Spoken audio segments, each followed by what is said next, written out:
China is set to dominate discussions as leaders of some of the world's richest nations gather for their first meeting in 2 years. The G7 wants to lead the world out of the pandemic, starting with an ambitious plan to vaccinate the global population within 2 years. And for more, Professor Iain Begg from the London School of Economics and Political Science joins us. Professor Begg, some are billing this meeting as a turning point in the pandemic. What do you think? Well, I think we reached the point where the G7 countries themselves have made considerable progress towards getting vaccination done, and they're now beginning to look outside. Now, it's true that some G7 countries are lagging a bit behind, particularly France and Italy, but very soon they're going to be in the position where they have near herd immunity inside their own populations, and that's why the focus is now turning to elsewhere. We've had the huge commitment from the American administration, the 500 million doses it proposes to offer free to the rest of the world. And I expect you'll find similar pledges being extorted from the other members of the G7. So this is very much going beyond domestic concern towards the global dimension of the pandemic. Professor Begg, the US president wants to cobble together a democratic alliance, if you will, of top democracies around the world to counter China. Can such a bloc succeed? I think it can.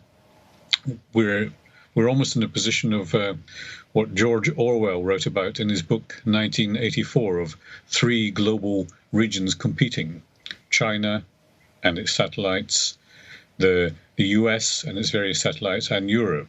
And what clearly is happening is an attempt to bring together the Europeans and the Americans, and they're trying to inveigle countries like India to join this alliance because they see China as being the superpower from which they have the most to fear. So yes, I think that the way in which it's been conducted is going to lead to a greater disposition to do more to bring together the democratic countries. One reason that India is attending, although only virtually, this G7 conference is precisely because, as the biggest country in the world, soon to be with its population, it's the one that makes a big difference in putting together an Asian bloc. Well, other Asia-Pacific countries have joined the meeting, as you mentioned. India, South Korea is another one, and Australia as well. What will they bring to the table? Well, they'll bring concerns about China. We all know about the trade dispute that's been running between Australia and China over several months now. But it's also a concern that China is trying to ramp up its influence in other parts of the world. So countries like South Korea, Australia, they will reinforce what the Americans and the Europeans are trying to do. But I would say, nevertheless, that India is the big prize in trying to put together I wouldn't say an anti-China, but a countering China alliance. Professor Begg, the COVID-19 pandemic pressed a reset button in the world, especially in regards green recovery. Is this meeting also a chance to get things rolling ahead of COP26 in November? Yes, the mood music has changed.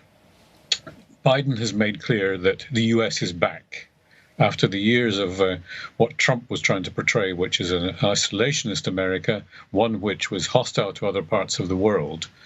The mood music, the tone coming from Washington now through Biden is very, very different.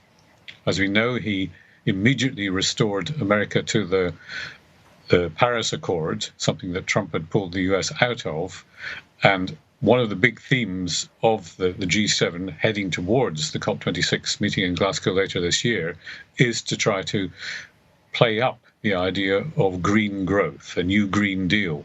It pervades the approach of the European Commission.